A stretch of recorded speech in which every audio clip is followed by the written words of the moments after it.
The place for Celtics news, the place for Celtics opinion, the place for Celtics talk. It's Cattles on Causeway.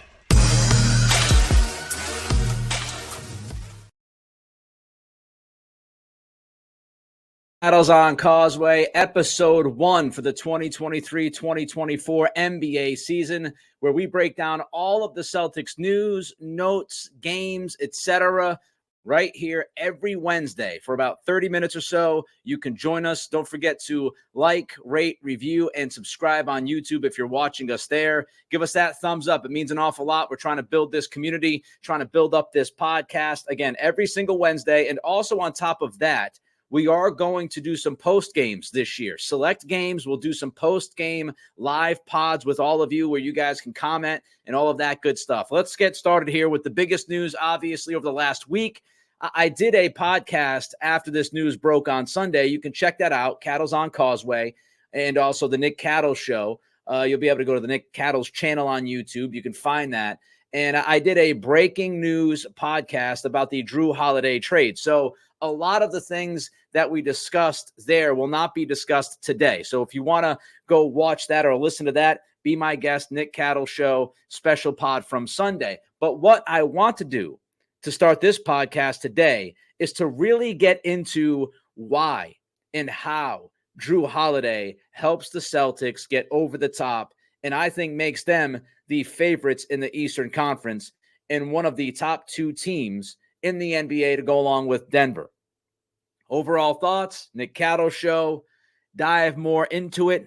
Let's do it right now with Holiday and how he specifically helps this team. Let's first start off with Charles Lee, who is an assistant coach now with the Celtics. He was brought in along with Sam Cassell during the offseason. And Charles Lee, of course, has coached Jrue Holiday for the last few years in Milwaukee. So the Celtics already, even though they're super comfortable and they should be, because Holiday, by everybody's thoughts and stories and anecdotes throughout the NBA, is a great teammate. He's great for culture.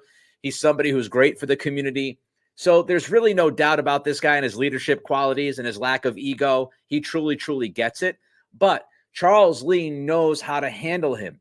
He knows what Holiday does best. He knows Holiday like the back of his hand. I think that helps the Celtics with Jrue Holiday as we move into this season. And it also helps since the trade happened right before camp, right? They had their first practices yesterday. Jrue's first practice is going to be today on this Wednesday.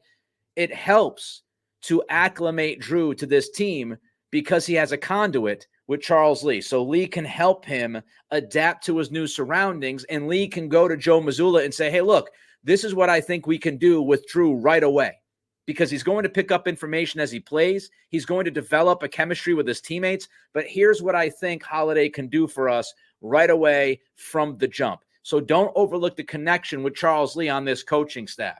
Now, defensively, the thing that Holiday does really well defensively is he blows up screens and he navigates screens very, very well. He almost dictates where guys are going to go and what they're trying to do. He makes it more difficult on the pull-up jumpers that you can get off the pick and rolls. He's going to fight through screens. He's going to have busy hands. He's going to fight before the screen even gets there. That's how he is.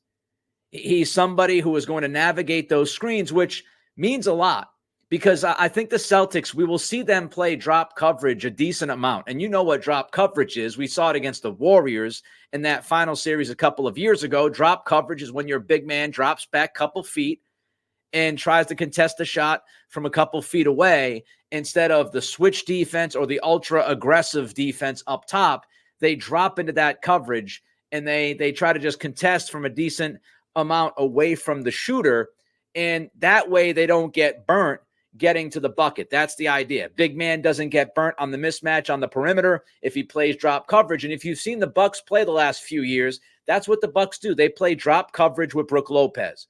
So Holiday is somebody who, if you're going to play drop coverage, you want to be able to try to dismantle as many screens as you can, because that makes drop coverage even better. So that's why you have Holiday. He's the guy that's going to navigate those screens. He's the guy that's going to try to blow up those dribble handoffs. That's what he does. Derek White does a decent job of that as well. He flies around the screens. He's a little less physical than Jrue Holiday, but now you have two guards at the top of the perimeter that can help fight through screens and navigate screens in the drop coverage with Kristaps Porzingis playing the role of Brook Lopez. That's the first step. Drop coverage, we'll see more of it. Holiday will help that tremendously this year. He's one of the best guards when it comes to defending the pick and roll and playing through the screen game. He's also incredibly versatile.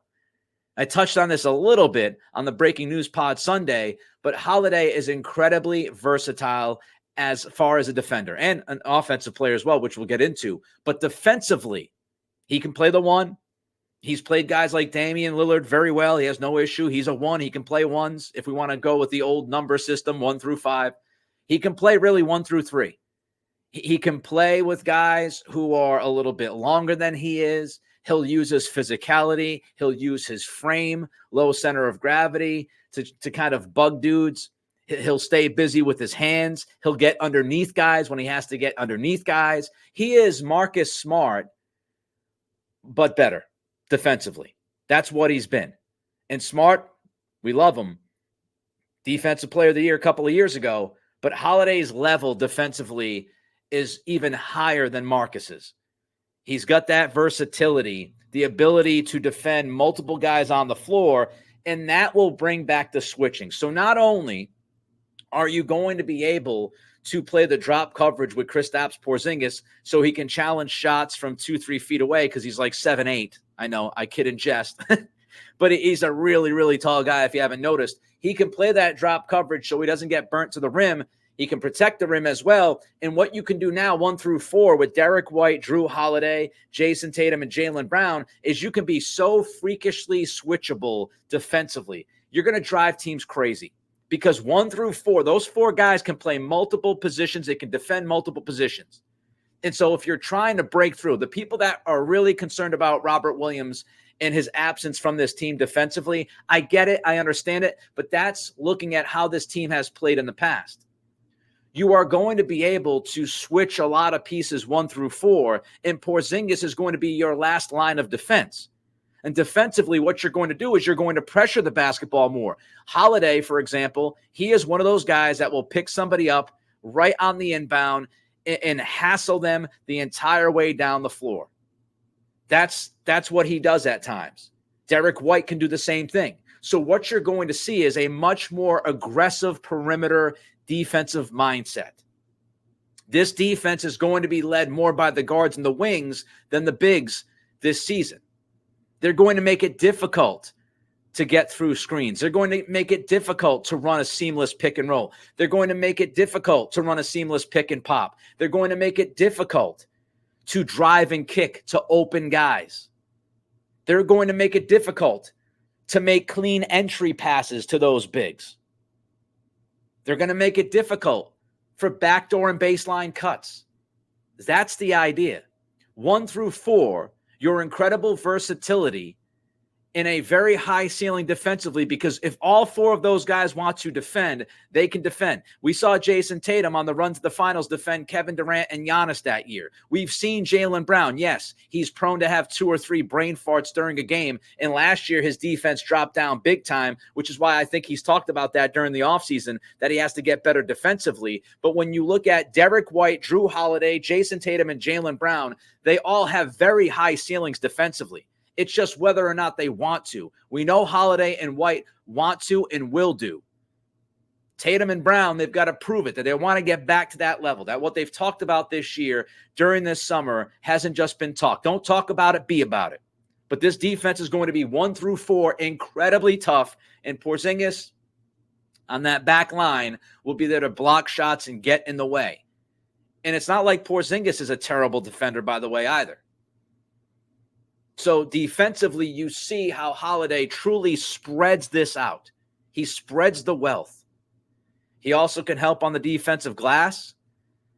I know there's concern, and there should be some concern about big man depth. Wenyen Gabriel has been signed by the C's. We'll see if he makes the team. As I've said, I said this on Sunday during the Breaking Pod. Again, you can check it out. Nick Cattle Show, Apple Pod, Spotify, YouTube. Like, rate, review, subscribe.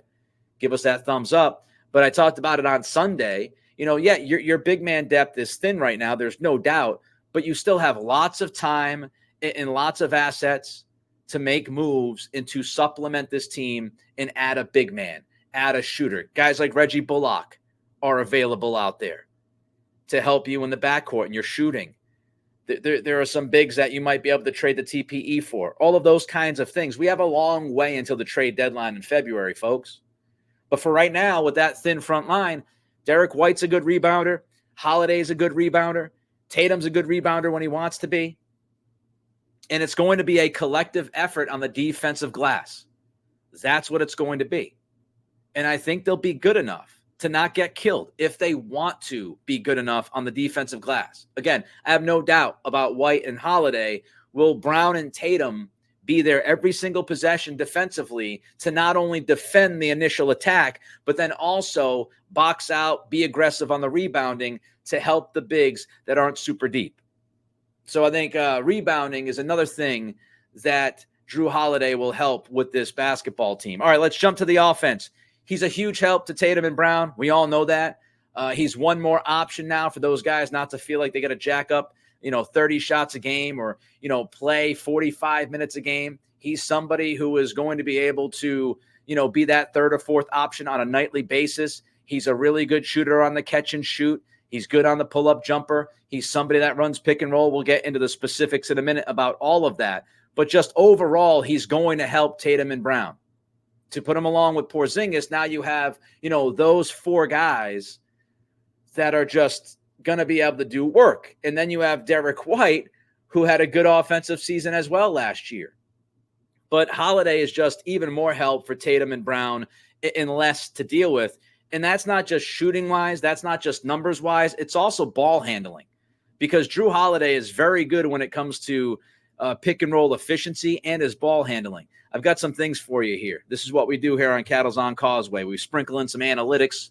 We sprinkle in some numbers for you as long as they make some sense. And we also, of course, hit you with a lot of opinion. Matt Issa from theanalyst.com wrote about Holiday's addition over the last couple of days. And here's what Issa wrote. Over the last couple of years, the key to beating the Celtics has been to put their offense in the mud. That's where Holiday comes in and why we're now calling him their designated, quote-unquote, mud navigator. Holiday gives them a steadying on-ball force who can handle the aggressive defenses and steer Boston's offense back on course. He's a better functional ball handler.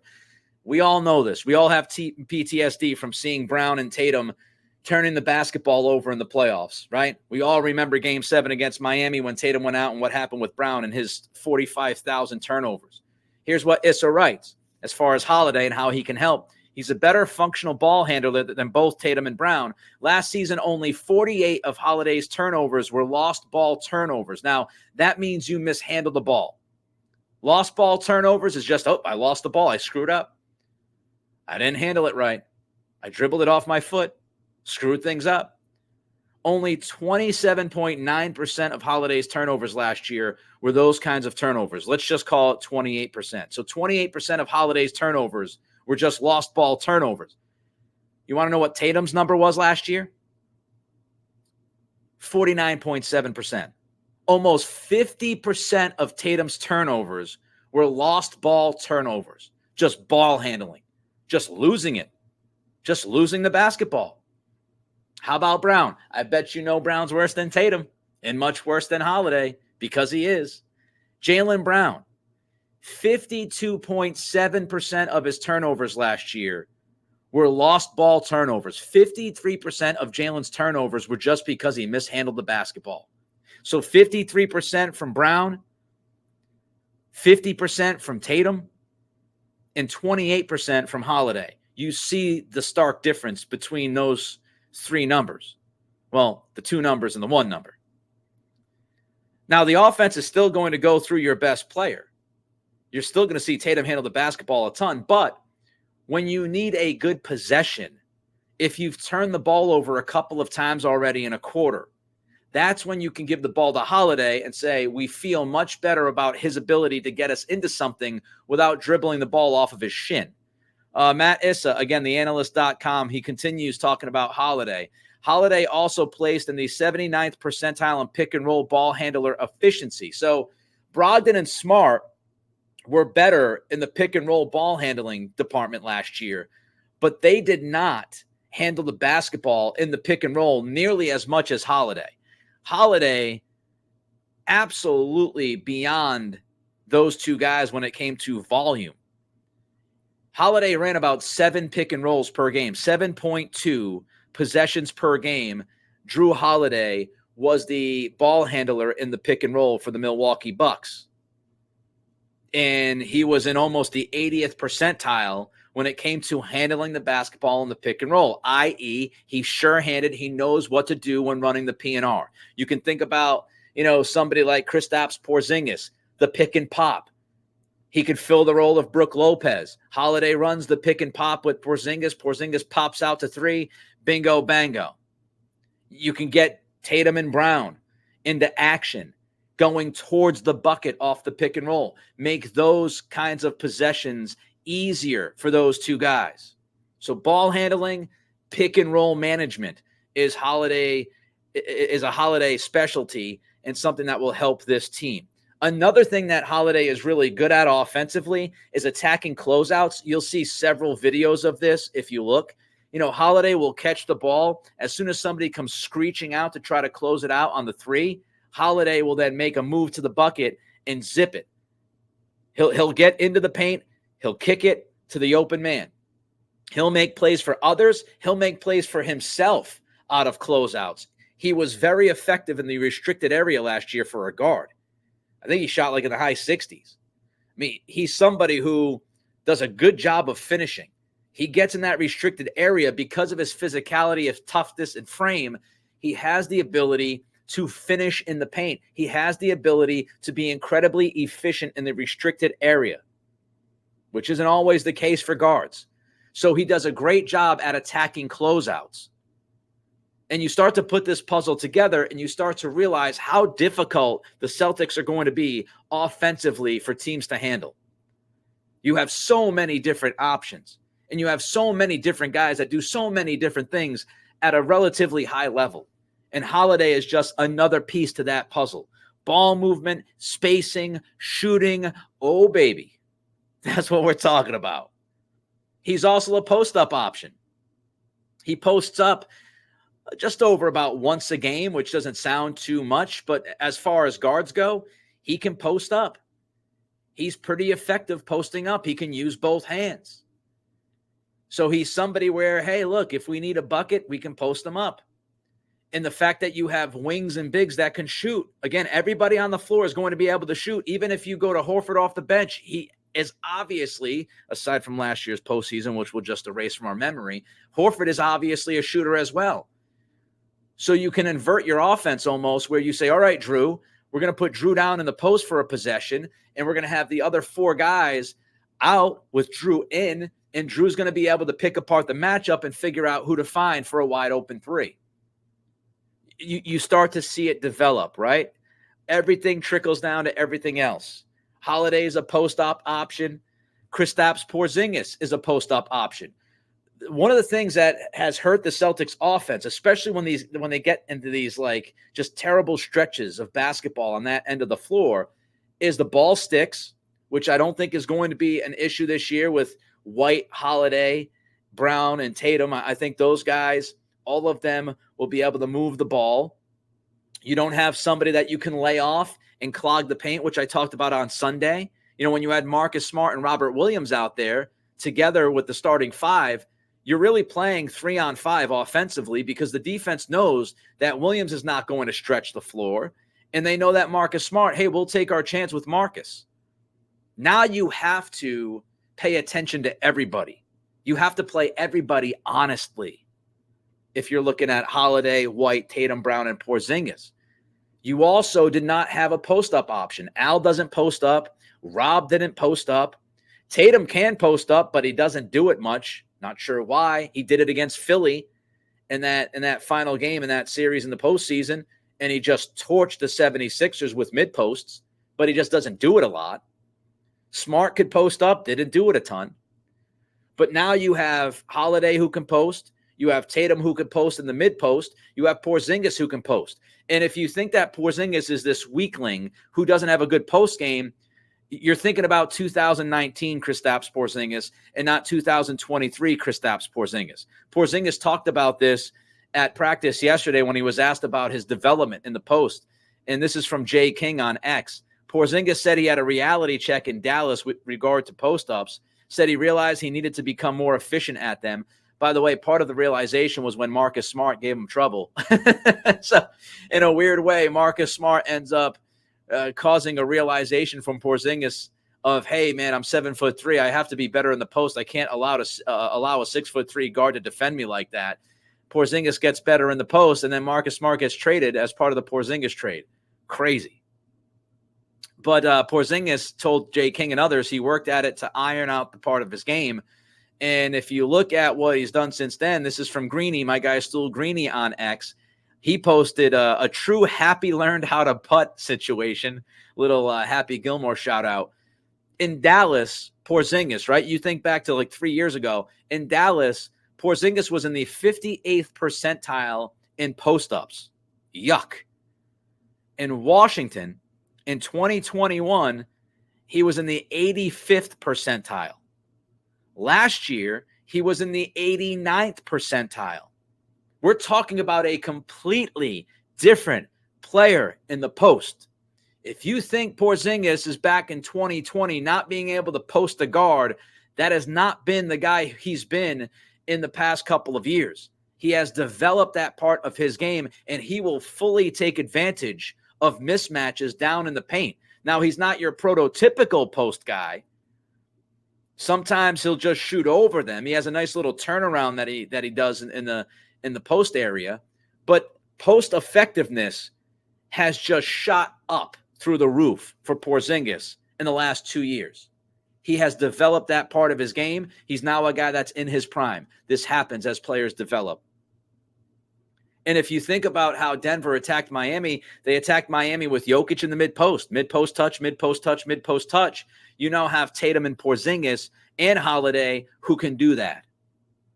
Like, rate, review, and subscribe. Cattle's on Causeway, episode 1. We're back after a few years off. I love talking C's, and I can't wait to do this every single week on Wednesdays during the year. Also, some post-game action as well, where we'll go live. We'll take your comments after certain games this season. Again, don't forget that thumbs up. It's crucial to our success on YouTube.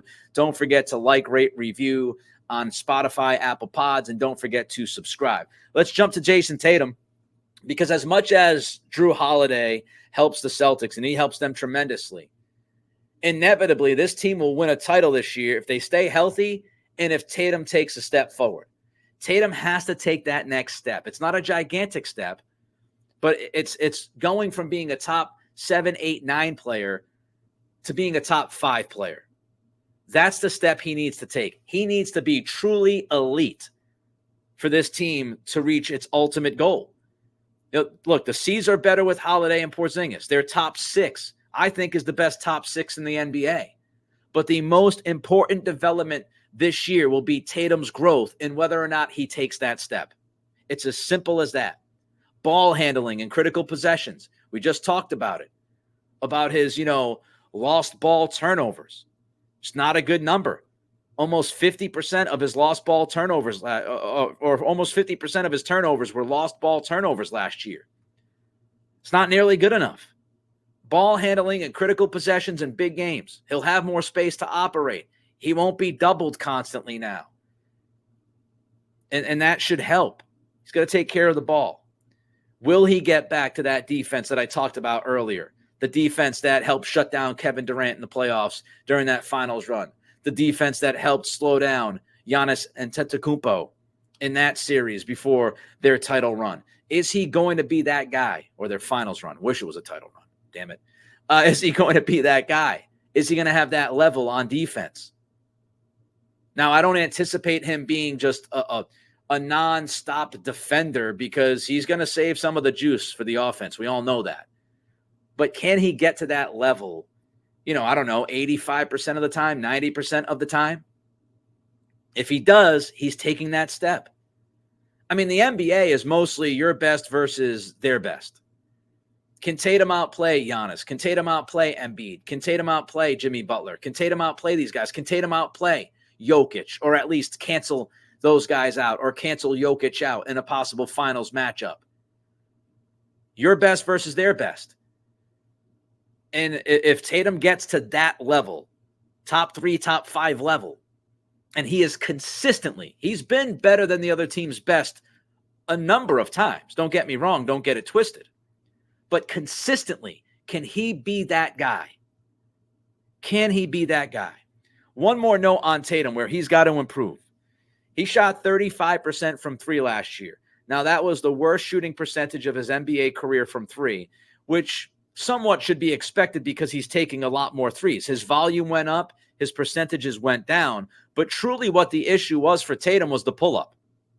If you look at Tatum's shooting percentages, his pull-up 3 was brutal. And Jack Simone from Celtics blog did a great job writing about this in late April on Tatum's pull-up shooting. Here's what Simone wrote. His efficiency on standstill threes skyrocketed on virtually the same number of attempts. So standstill shots, not a big deal. But his efficiency on other threes took a massive dip. Listen to this. Tatum went from shooting 37.6% to shooting 30.4% in just one season. And he only added 35 total attempts there. So pull-up threes. The year they made that finals run, Tatum shot 37.6% on pull-up threes. Last year, he shot 30.4%. Doesn't sound like it's too crazy, but trust me, that's crazy. That is a stark decline. And it just changes his offense. When he's not efficient from those pull-up threes, his efficiency from 3 drops. While his improvement, this is again Jack Simone Celtics blog, while his improvement on standstill threes should be encouraging with how much he has the ball in his hands, he will naturally take a lot of pull-ups. Now, when you look at, Tatum's pull-up shots, just strictly his pull-ups, Tatum went from shooting almost 39% in 2021-2022 to under 30% and actually 29.2% this past season. Again, that is a huge decline. If you want to know why Tatum's efficiency shooting-wise has dropped, it's because of the pull-up. If he shoots better when pulling up, his offense is going to be so much better. That will make a big difference. Like, rate, review, and subscribe. Don't forget, Cattle's on Causeway. We're back, baby. Loving talking the Celtics. Just a couple of notes from Celtics Media Day that jumped out at me that I want to share before we bounce on this episode. Joe Mazzulla, man, he much more comfortable. He sounds like a different guy. He looks like a different guy. He's laughing. He's joking. He's being self-deprecating. He's funny. He just looks like he's genuinely at ease during this camp. And if you think back to last year, he was almost the Bill Belichick of the Celtics. He didn't say a ton. He was stern with the media. Some would say he was stubborn at times with the media. He was unwilling to open himself up.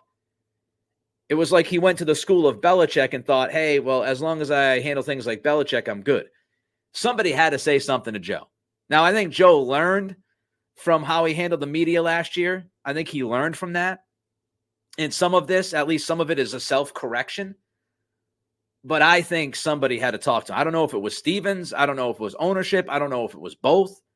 But it's clear that at least the first media day and how he has handled the media in the first couple of days of camp, it is so different than the way he handled himself last year. Now, if you think, oh, it's not that big of a deal, I get it. But I would say this. Number one, being accountable is important to me. And I think at times Mazzulla wasn't always accountable. And I'll give you an example. This camp, he's talking about the defensive end, because when he was asked about three-point shooting and defense, again, he would Belichick it, and he wouldn't really take any accountability as far as what happened and what went wrong at times. He did it sometimes, but not all the time. Here's what he said about the defensive end this year. He said, or at least last year. Here's what he said during media day. Maybe it's because I sucked at offense. So I had to play defense. Nobody had to remind me to play defense because I couldn't do anything else. If you want to be great, again, that's the self-deprecation. If you want to be great, you have to play defense, and you have to be anticipating on that end of the floor. But there are times that I don't always say that because it's obvious. But I think that's the thing I learned this year. It's not that obvious. Learning from your mistakes, learning, growing, developing as a head coach. In year 2, that's going to be huge for Joe Mazzulla and the Celtics. Here's what Tatum said about Mazzulla's comfort level. I feel like he's a little more comfortable. This time last year was new for all of us, and I think Joe did a hell of a job managing all of that and managing expectations, managing being in a new role so quick. He had a hell of a first year in my eyes, and how having time to prepare or now having time to prepare properly as a head coach for the upcoming season and taking ownership of this being his team as the head coach. You know, last year was not an ideal situation for Joe, obviously. He was dropped into the deep end days before camp. The roster wasn't necessarily his roster. The staff wasn't his staff.